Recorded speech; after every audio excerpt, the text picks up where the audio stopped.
नमस्कार मित्रांनो, माझं नाव श्री आहे। आणखी एका हॉरर कथेमध्ये तुमचं स्वागत आहे। आजची कथा रघु आणि बाबू या दोन अट्टल चोरांची आहे। चला तर मग आपण या कथेला सुरुवात करू। मध्यरात्रीचा टाइम होता आणि सगळीकडे काळाकिट्ट अंधार दाटला होता। अचानक तुरुंगातील सायरनचा आवाज वाढू लागला आणि त्या पाठोपाठ अंधारातच शिट्टे आणि लाठीचा आवाज येऊ लागला। कारण एरवाडा तुरुंगातून दोन अट्टल गुन्हेगार पडून गेले होते। IPS शिंदे घाईघाईतच निघाले। त्यांची पोलीस जीप सायरन वाजवतच रस्त्यावरून धावू लागली। रघु आणि बाबू दोघे अट्टल चोर। चोरीच्या अनेक गुन्ह्यात त्यांना शिक्षा झाली होती। संधी मिळताच त्या दोघांनी तुरुंगातून पळ काढला आणि धावत पडत ते रस्ता शोधू लागले। पण रात्रीच्या अंधारात त्यांना काही रस्ता दिसत नव्हता। सिद्धार्थ नगरपर्यंत ते कसे तरी पोहोचले, पण उगाच पुन्हा पकडले जाऊ नये म्हणून त्यांनी तिथूनही पाय काढला। धावत पडत ते केव्हा चंदन नगरला येऊन पोचले हे त्यांनाच कळले नाही। चंदन नगर म्हटलं तर पुण्यातील एक हॉन्टेड वसाहत। सगळीकडे तशीच तिची ख्याती होती। रात्रीचं तिथे कोणीही फिरकत नव्हतं। एरवडा तुरुंगातून 7 किलोमीटर दूर होतं चंदन नगर। मध्यरात्री झाली होती, त्यातून आज अमावस्या। मग काय, रस्त्यावर चिटपाखरू देखील नव्हतं। दिवसा तिथे गर्दी असते, पण आता थंडीचे दिवस असल्यामुळे लवकरच सगळीकडे निजानीज झाली होती। अशातच दोन व्यक्ती दबकत चालल्या होत्या। पूर्ण तोंड झाकलेले, मडके कपडे, हातात छोटी टॉर्च। पूर्ण वसाहत अंधारात बुडाली होती। दोघांनाही नेमकं कुठे जायचं हे कळत नव्हतं। नुकतेच दोघेही तुरुंगातून पळाले होते।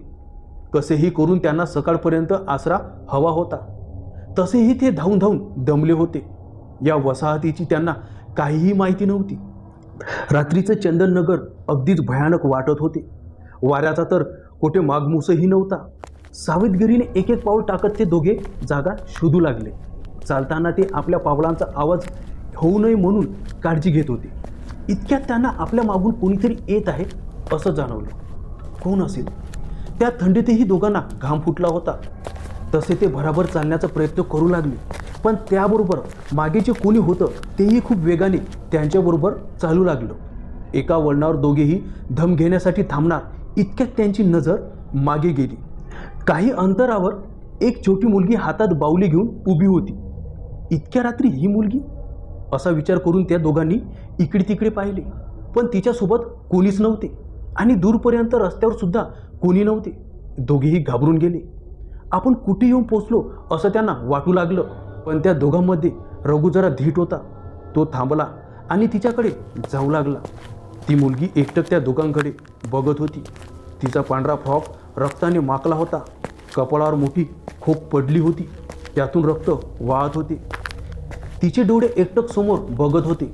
रघु मनातून घाबरला, पण तरीही तो पुढे होऊन म्हणाला, पोरी, कोण तू? इथं काय करताय? तुझ्यासोबत कोणी आहे का नाही? तिने विचित्र नजरेने रघुकडे पाहिलं। तिचे पांढरे डोळे गरागर फिरू लागले। तिचं ते रूप पाहून रघु मागे सरकला। प करीत तो काही बोलणार इतक्यात ती मुलगी तिथून एकाएकी गायब झाली। हे बघून रघु आपल्या साथीदाराला म्हणाला, बाबू चल पटकन, ही वंगाड जागा दिसताय। त्यालाही ती पटलं। घाईघाईने ते तिथून जाऊ लागले, पण अंधारात त्यांना काही रस्ता सापडत नव्हता। फिरून फिरून त्याच जागी आपण येत आहो हे पाहून दोघांचीही बोबडी वळली। त्यांच्या घशाला कोरड पडली होती। आता पाणी तरी कसं गावणार? आता आपण इथंच आपटणार असं वाटून दोघेही रडकुंडीला आले। इतक्यात बाबूला अगदी लांब उजेड झिरपताना दिसला। तसा तो रघुला म्हणाला, रघु, मोरं बघ। तिथं लांब लाईट लागला होता। बाबू हलक्या आवाजात म्हणाला, हो र मर्दा, चल। असं म्हणून दोघेही त्या दिशेने जाऊ लागले। खूप अंतर चालल्यावर ते एका पडक्या इमारतीजवळ पोचले। तिथे एका इमारतीचा सांगाडा उभा होता। आजूबाजूला झुडपे वाढलेली, दगडविटा तिथेच पडलेल्या। कुठेतरी पाण्याचा पाईप निसटून पडल्यामुळं तिथे चिखल झालं होतं। त्यातच येणारा कुबट वास दोघांचंही डोकं भानावून गेलं। त्यांनी आजूबाजूला पाहिलं, पण तिथे कोणीही नव्हतं। आता त्या इमारतीमध्ये जायचं की नाही या विचाराने त्यांनी एकामेकांकडे पाहिलं। पण अचानक तिथे जोराचा वारा वाहू लागला। झाडे मोठ्याने एकमेकावर आपटू लागली। त्यातून विचित्र असा असा आवाज येऊ लागला। रघु आणि बाबू अट्टल चोर असले तरी ते पुरते घाबरले होते। या इमारतीत येऊन आपण चूक केली हे त्यांनी ओळखलं. ही जागा चांगली नाही, कोणती तरी अदृश्य शक्ती इथं असावी असं त्यांना वाटू लागलं. ते परत बाहेर निघणार इतक्या जवळच कुत्र्याच्या भुंकण्याचा आवाज त्यांना येऊ लागला आणि पाठोपाठ कोणाच्या तरी सरपटत चालण्याचाही. तसाच दोघांच्याही अंगावर काटा उभा राहिला. आपल्या मागावर असणारे पोलीस इथे येऊन पोचली की काय या भीतीने दोघेही वरती धावत गेले. एवढ्यात इमारतीच्या गेटजवळच एक भोली मोठी झाडाची फांदी पडली आणि बाहेर जाण्याचा रस्ता आपोआप बंद झाला. दोघेही भीतीने धावत वरती आले. ते दोघे इमारतीच्या अगदी वरच्या मजल्यावर येऊन पोहोचले. कुठून तरी मिणमिणता उजेड तिथे येत होता. आतमध्ये थंडी वाढत होती. तसाच बाबू घाबरत म्हणाला, रग्या चल परत जाऊ, यापूर्वी जेल काय वाईट होतं, 2 टायमाला गिळायला तरी मिळत होतं. तितक्यात त्यांना त्यांच्या मागे काहीतरी हालचाल जाणवली. रघुनं बाबूकडे पाहिलं. त्यानंही मान डोलावली. त्यांचे कान आणखी तीक्ष्ण झाले आणि ते प्रत्येक हालचाल टिपू लागले. कोणीतरी दबक्या पावलाने त्यांच्याजवळ येत होतं. सगळीकडे एक घाणेरडा कुबट वास पसरू लागला होता. ते दोघे त्या वासानं हैराण झाले. मागे बघायची हिंमत त्यांची होत नव्हती. ती हालचाल आणखी त्यांना जवळ जाणवू लागली आणि त्यासोबत काहीतरी सरपटण्याचा आवाज येऊ लागला. तसाच दोघांनीही एकमेकांचा हात घट्ट धरला. डोळे मिटले आणि ते एकाच वेळी मागे वळले. त्यांच्या मागे तीच छोटी मुलगी उभी होती, आपल्या बाहुलीला घेऊन. तिला पाहताच दोघेही जागीच थबकले. असा कर्कश किंडरा आवाज तिथे घुमला. कसे फसले असं म्हणून ती आणखीन हसू लागली. इतकी हसली की तिच्या डोक्यावरच्या जखमीतून आणि डोळ्यांतून लाल भडक रक्त वाहू लागले. आणि अचानक हसत हसत ती मुसमुसत बोलली, मीही अशीच फसले होते त्या दिवशी. मी माझ्या बाहुलीबरोबर खेळत खेळत चुकून इथं आले. नाही, कुणीतरी मला घेऊन आले. मला घरी जाऊ दिलं नाही. मला घरी जायचं होतं. माहीत नाही कशी पण मी इथूनच खाली पडले. कसं दाखवू? अगदी असंच. आणि असं म्हणून तिने अचानक त्या मजल्यावरून खाली उडी मारली.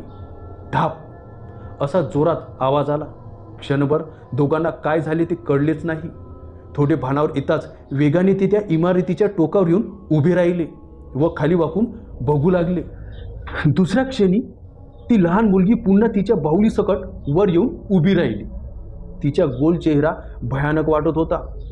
डोळे रक्त ओकत होते आणि तिचं डोकं मानेभोवती गरागरा फिरत होतं.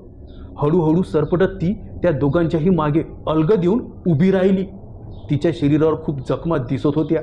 त्यातून रक्त वाहत होते. तिचा पांढरा फ्रॉक रक्ताने माखून लाल भडक झाला होता. रघु आणि बाबू त्या काळोख्या अंधारात पुन्हा ती मुलगी दिसते का ते पाहत होते आणि क्षणातच त्यांच्या मागून तिचा तोच किंडरा आवाज आला. तशी सारी इमारत गदागदा हलू लागली. आवाजाची लय वाढत गेली. आवाज पार वरती पोहोचला होता. ते दोघेही आपला जीव वाचवण्याचा प्रयत्न करू लागले. तशी ती आणखीन बेसूस ओरडू लागली आणि क्षणात तिने त्या दोघांनाही खाली ढोकलून दिलं. धप धप एका पाठोपाठ दोघेही रक्ताच्या थारोड्यात पडले.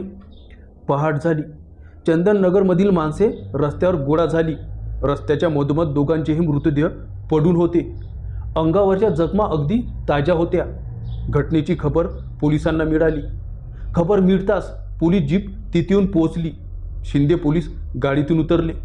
विनाकारण मेले दोघे असं म्हणून वैतागून त्यांनी पंचनामा करायला लावला, कारण त्यांचा शोध आता संपला होता. तर मित्रांनो, अशा तऱ्हेने ह्या कथेचा शेवट झाला. तर तुम्हाला ही हॉरर कथा कशी वाटली मला कमेंट करून नक्की सांगा. आणि तुम्हाला जर ही कथा आवडली असेल तर ह्या कथेला एक लाईक नक्की करा. आणि तुम्ही जर माझ्या चॅनलवर नवीन असाल तर माझ्या चॅनलला सबस्क्राईब करा. चला तर भेटू आपण अशाच एका नवीन हॉरर कथेमध्ये. नमस्कार.